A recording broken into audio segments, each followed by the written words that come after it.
चलो last class में हम लोग देख रहे थे आइसोमेरिज्म। चलो निशांत बताओ बेटा आइसोमर्स क्या होते हैं।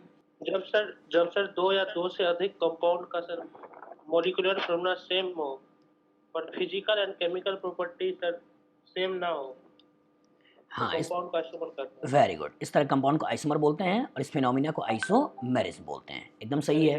ठीक है। चलो आफ्ताब तुम बताओ बेटा आइसोमर्स कितने तरह के होते हैं। दो तरीके सर। दो तरह के। पहला कौन सा है। स्ट्रक्चरल। स्ट्रक्चरल। और दूसरा स्टीरियो। स्टीरियो। प्रांजल बता बेटा स्ट्रक्चरल और स्टीरियो को कैसे पहचानोगे। अगर दो कंपाउंड दे दिया तुमसे पूछ लिया कि बताओ कि इन दोनों के बीच में क्या रिलेशन है, कैसे पहचानोगे। सर उनके आईयूपैक नेम देखेंगे हम, अगर डिफरेंट आईयूपैक नेम्स हैं पर मॉलिक्यूलर फॉर्मूला सेम है तो वो स्ट्रक्चरल आइसोमर होते हैं, बट अगर सेम आईयूपैक नेम है तो वो स्टीरियो आइसोमर होते हैं। हाँ, लास्ट क्लास में मैंने तुमको बताया था आईयूपैक नेम देखना है। आईयूपैक नहीं, सिर्फ साइड चेन्स देखेंगे। साइड चेन देखना है। एंड सब्स्टिट्यूट्स सब्स्टिट्यूट्स देखना है, सब्स्टिट्यूएंट देखना है या इनडायरेक्टली अटैचमेंट देखना है। अटैचमेंट अगर डिफरेंट है मतलब अपने आप ही आईयूपैक नेम डिफरेंट होगा।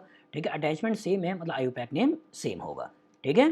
बस अटैचमेंट से आपका काम चल जाएगा। अटैचमेंट से ही फोकस करिए और उसी के बेसिस पे क्वेश्चन को लगाने की कोशिश करिए। ठीक है। चलो ललित बता बेटा स्ट्रक्चरल आइसोमर्स जो हैं ये फर्दर कितने होते हैं। 5 तरीके के। 5। Chain isomer. हाँ। पोजिशनल। हाँ। मेटामर। हाँ। और टोटोमर। हाँ। और फंक्शनल। फंक्शनल। तो पहले चेन फिर पोजीशन फिर फंक्शनल फिर मल्टीमर फिर टॉटोमर। चलो विवेक चेन आइसोमर लास्ट क्लास में आपने पढ़ा था। चेन आइसोमर सुनते ही आपके दिमाग में क्या आना चाहिए।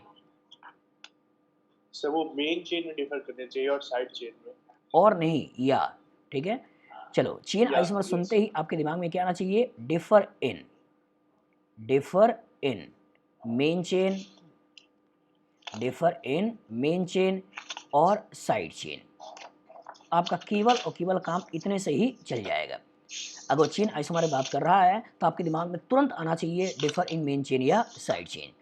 अगर मेन चेन साइड चेन में अंतर आ रहा है मतलब वो चेन आइसोमर होगा, बशर्ते वो आइसोमर हो, स्ट्रक्चर आइसोमर हो। चलो इसके आपने लास्ट क्लास में कुछ क्वेश्चन दिए थे कि कौन चेन आइसोमर है कौन चेन आइसोमर नहीं है। ठीक है। आगे की बात आज हम करेंगे। चले दूसरा हेडिंग डालिए पोजिशनल आइसोमर्स। Positional isomers. चलो बनाओ पोजिशनल आइसोमर्स। चलो वारेन बताओ बेटा नोमेनक्लेचर तुमने देखा है। अब बताओ पोजीशन में किसकी किसकी पोजीशन की बात हम नोमेनक्लेचर में करते हैं। वारेन बताओ। या तो हम बात कर रहे थे फंक्शनल ग्रुप की पोजीशन के बारे में जैसे पेंटेन 1 ऑल पेंटेन 2 ऑल, या तो हम बात कर रहे थे मल्टीपल बॉन्ड की पोजीशन के बारे में पेंटेन 1 अमीन पेंट 2 अमीन, या तो हम बात कर रहे थे सब्स्टिट्यूशन की पोजीशन के बारे में या तो 1 क्लोरोपेंटेन 2 क्लोरोपेंटेन। तो तीन ही चीज़ होती है बेटा जिसकी पोजीशन की बात होती है। ठीक है। तीन ही चीज़ होती है जिसकी पोजीशन की बात होती है। एक होता है फंक्शनल ग्रुप, एक होता है मल्टीपल बॉन्ड, एक होता है सब्स्टिट्यूशन। तो अगर कार्बन के मेन चेन या कार्बन के साइड चेन में अंतर ना हो, अगर कार्बन के मेन चेन या कार्बन के साइड चेन में अंतर ना हो और उसके बाद अगर डिफरेंस आ रहा है position of functional group, position of multiple bond, position of substitution, तो उस तरह के आइसोमर को बोलना है पोजिशनल आइसोमर्स है। चलो लिख लो पॉइंट ग्रुप में positional isomer differ in position of functional group, differ in position of functional group, multiple bond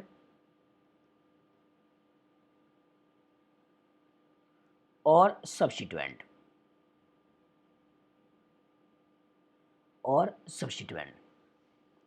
differ in position of functional group, multiple bond और substituent, keeping no change in main chain or side chain, keeping no change in main chain और side chain. मतलब carbon के main chain में अंतर ना हो, carbon के side chain में अंतर ना हो और उसके बाद अगर position of functional group, position of multiple bond या पोजीशन ऑफ सब्स्टिट्यूशन में अंतर आ रहा है तो इस तरह के आइसोमर को बोलना है पोजिशनल आइसोमर है। जैसे अगर मान लो तुमने यहाँ पर 5 कार्बन ऐसे बना दिया, 5 कार्बन ऐसे बना दिया, 5 कार्बन तुमने ऐसे बना दिए, ठीक है, ऐसे तुमने लगा दिए। अब एक केस में हमने किया क्या, यहाँ मैंने लगा दिया OH और एक केस में यहाँ मैंने लगा दिया OH। एक केस में डबल बॉन्ड यहाँ लगा दिया, एक केस में डबल बॉन्ड यहाँ लगा दिया, एक केस में Cl को यहाँ लगा दिया और एक केस में Cl को यहाँ लगा दिया। तो फंक्शनल ग्रुप की पोजीशन में अंतर आ रहा है। यहाँ पर फंक्शनल ग्रुप की पोजीशन 1 है, यहाँ फंक्शनल ग्रुप की पोजीशन 2 है, यहाँ मल्टीपल बॉन्ड की पोजीशन 1 है, यहाँ मल्टीपल बॉन्ड की पोजीशन 2 है, यहाँ सब्स्टिट्यूशन की पोजीशन 1 है, यहाँ सब्स्टिट्यूशन की पोजीशन 2 है। लेकिन कार्बन का जो मेन चेन है वो कार्बन का मेन चेन सेम है, साइड चेन है नहीं। तो अगर मेन चेन सेम हो, साइड चेन सेम हो और उसके बाद अगर फंक्शनल ग्रुप की पोजीशन, मल्टीपल बॉन्ड की पोजीशन या सब्स्टिट्यूशन की पोजीशन में अंतर आता है तो उसे बोलना है पोजिशनल आइसोमर है। चलो लिख लो एग्जाम्पल, बना लो एग्जाम्पल।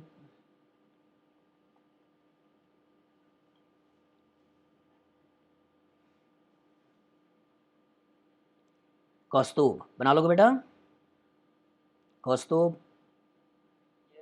हाँ बनाओ, हाँ 1 मिनट। चलिए समझिए, एनालाइज करिए। एक मैं यहाँ पर OH लगा रहा हूँ, एक बार यहाँ पे OH लगा रहा हूँ, एक बार यहाँ पे OH लगा रहा हूँ और एक बार यहाँ पे OH लगा रहा हूँ और हमने 4 कार्बन के ये 4 अल्कोहल बना लिए, ये 4 अल्कोहल बना लिए। हमने बना लिया N ब्यूटेनॉल, सेक ब्यूटेनॉल, आइसोब्यूटेनॉल, टर्ट ब्यूटेनॉल, ये 4 अल्कोहल बना लिया। सुबह वाली क्लास में आपने देखा था कब N यूज़ करना है, कब सेक यूज़ करना है, कब आइसो यूज़ करना है, कब टर्ट यूज़ करना है। ये 4 अल्कोहल बना लिए। यही IIT एडवांस 2014 का क्वेश्चन भी था कि इन्हीं का कॉमन नेम आयुपैक नेम मिलाना था। चलिए देखते हैं। अगर मैं ये 1 और 2 इसी के बारे में पूछ लूँ कि 1 और 2 आपस में, 1 और 2 आपस में किस तरह के आइसोमर हैं। चलो माधव बताओ बेटा, फर्स्ट और सेकंड किस तरह के आइसोमर हैं? सर फर्स्ट और सेकंड पोजीशन आइसोमर है। गुड, इसकी पोजीशन 1 है और इसकी पोजीशन 2 है, तो फर्स्ट और सेकंड आपने बोल दिया ये पोजिशनल आइसोमर हैं, पोजिशनल आइसोमर हैं, ठीक है। चलो राम नारायण बताओ बेटा, सेकंड और थर्ड अगर आपसे पूछ लेता कि सेकंड और थर्ड आपस में किस तरह के आइसोमर हैं तो क्या कहोगे? सेकंड और थर्ड हुआ। हाँ एक मिनट। हाँ सेकंड और थर्ड सर वो चेन आइसोमर, चेन आइसोमर है, क्योंकि इसके मेन चेन में कार्बन कितने हैं? 3 और इसके मेन चेन में कार्बन कितने हैं? 4। तो अगर मेन चेन में ही अंतर आ गया, मेन चेन में अंतर आ गया, इसका मतलब ये है कौन से? चेन आइसोमर है, ठीक है।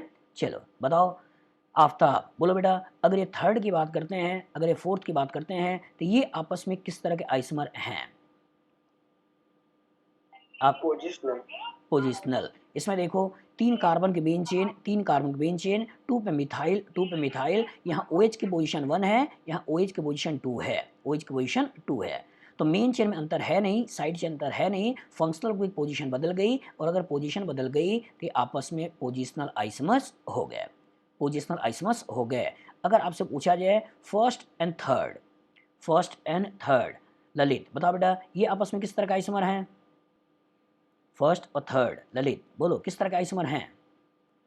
Chain isomer sir. Chain isomer. इसके मेन चेन में कार्बन 4 है, इसके मेन चेन में कार्बन 3 है, तो आपस में किस तरह के आइसोमर हो गए?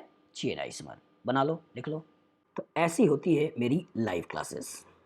आप प्रॉपर तरीके से ऑर्गेनिक केमिस्ट्री सीखेंगे, एक एक बच्चे के ऊपर मेरा इंडिविजुअल अटेंशन होता है और मेरी कोशिश होती है कि हर बच्चे को प्रॉपर तरीके से ऑर्गेनिक का नॉलेज दिया जाए, जिससे जो कंपटीशन की तैयारी कर रहा है पूरी तरीके से वो जस्टिफाई हो और वो अच्छे से अच्छे तरीके से ऑर्गेनिक को सीखे। तो आप अगर ऑर्गेनिक केमिस्ट्री क्लास को ज्वाइन करना चाहते हैं तो जो व्हाट्सएप नंबर है इस नंबर पर कांटेक्ट करें और क्लासेस को आज से ही ज्वाइन करें।